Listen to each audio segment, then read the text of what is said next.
Hello you guys, welcome back to the channel. So I wanted to do this video a little bit early since I got a bunch of other movies coming out that I want to do reviews on, and I wanted to get this one out of the way because I just am itching to talk about it. We're doing another movie that is reaching a big milestone. I am talking about The Lion King reaching its 30th anniversary, and I mean, who doesn't know about The Lion King when it comes to the Disney Renaissance movies?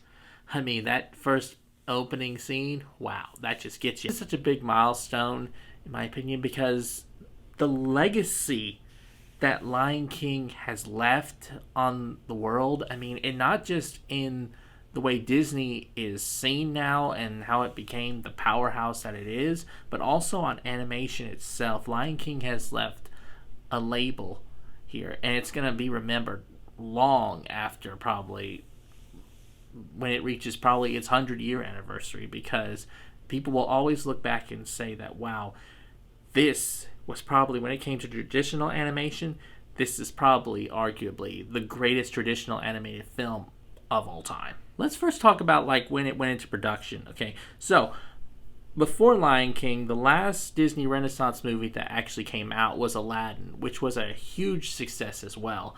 But Lion King actually was in the early development stages of production back with Beauty and the Beast, if not sooner.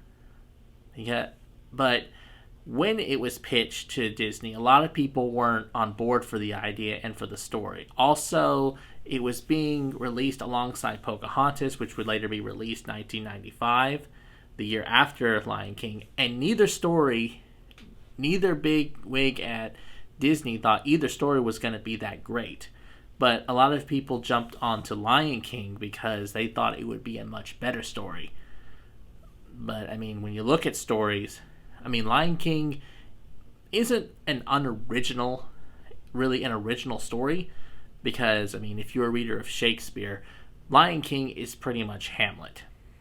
It's Hamlet just kind of censored for, kids, since it's a G-rated movie.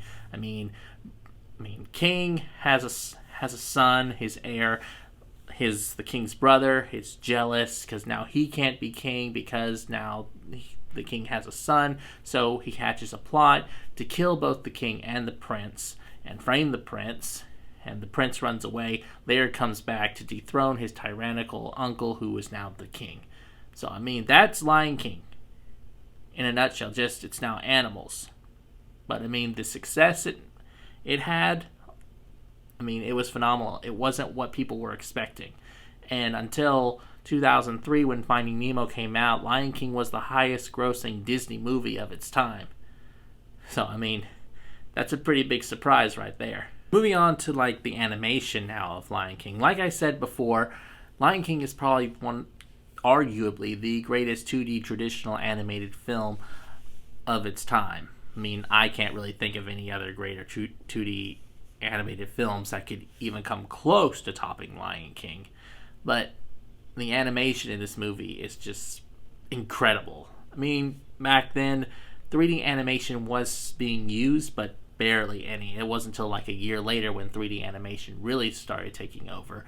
But the main challenge, from what I know of when it came to Lion King, was the fact that they wanted to give the animals kind of human traits, but kind of keep them still looking like animals. So they didn't want them to be anthropomorphic of any kind. So they didn't want them, to stand upright or act kind of, or look or do any kind of human poses or anything like that. But they still wanted to make them seem like, oh, there was like a human trait here and there. So they had to have them, usually walking on all fours or anything of that nature. But no like standing upright or anything of that like that. So they, of course, had to watch animals on sets, like how they moved, how they walked, and how they used their paws and claws or whatever it was, whatever animal it was, so they can get that feeling of what they were going to animate. But there are moments where you see human traits in this movie, of course, like with Scar doing his little finger poses, or when you see Mufasa giving Simba like a noogie. But even though that's like a human trait, it still is showing that this is an animal doing it. So, I mean, that was, of course, a challenge somehow for the animators, because this is not something hasn't been seen before when it came to animals. I mean, if I recall, during the golden era, the Aristocats had already shown that can be done. They didn't really sit on their hind legs, and they didn't really act like people more than animals. They still acted like animals. But, I mean, maybe it was just the times and that these were newer animators and they hadn't actually never done anything like this. Now, when it comes to the voice cast that was used for these characters, there was no greater picks that they could have had for these characters at the time. I mean, my favorite character is Rafiki. I guess you can call him the witch doctor, because that's what the vibe he kind of gives off. He's not like a, old elder, temple man. He kind of gives off the vibe of a witch doctor, how he does things. But every time I see him, he so cracks me up, especially when he has his moments with Simba. He just really cracks me up. He's so hilarious.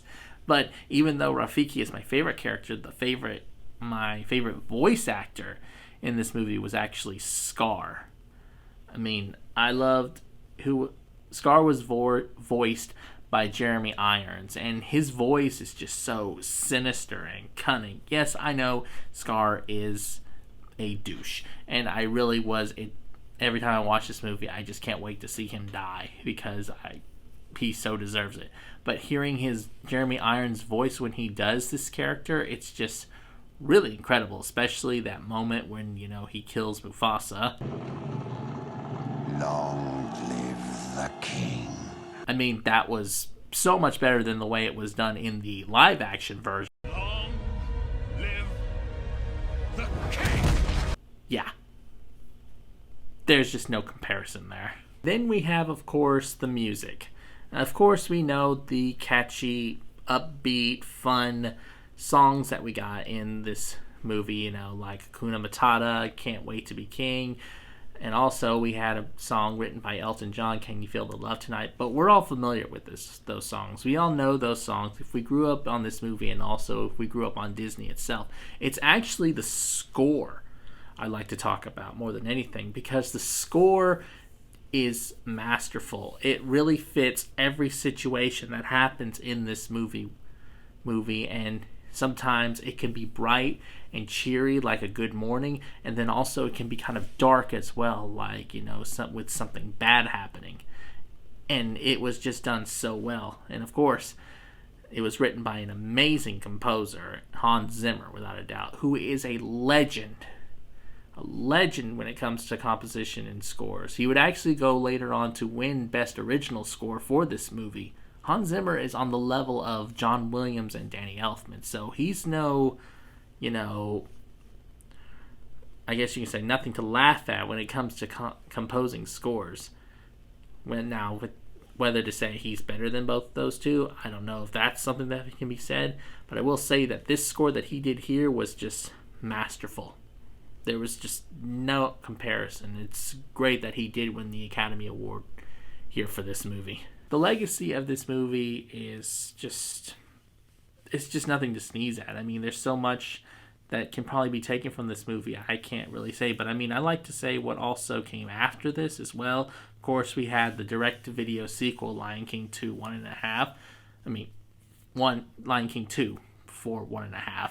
Lion King 2, Simba's Pride. Then we had Lion King 1.5.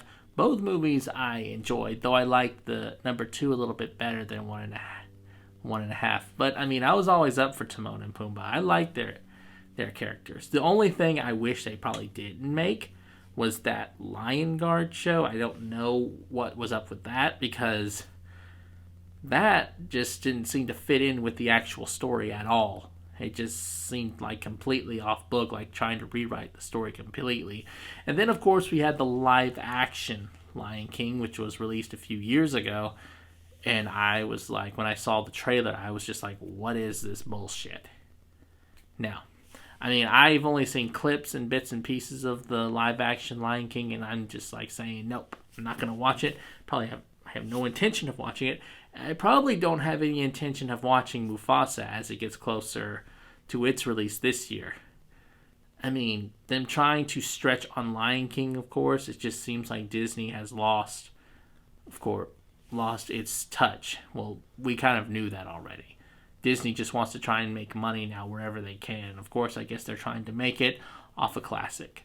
But even if they do try to make money off this as a classic, it won't ruin. I don't think it'll ever ruin Lion King's image, because Lion King has an image of itself as a solo movie, even if none of the other things are looked at. Lion King will always be remembered as probably one of the greatest animated films of all time. It arguably probably is. But I mean, if you guys have not seen The Lion King yet, I don't know what's keeping you from watching it. If your kids haven't seen it, you should introduce them to that as well, because this is a fantastic animated movie that I recommend for future generations and any generation after. Lion King, everybody. It's a staple. It's legendary.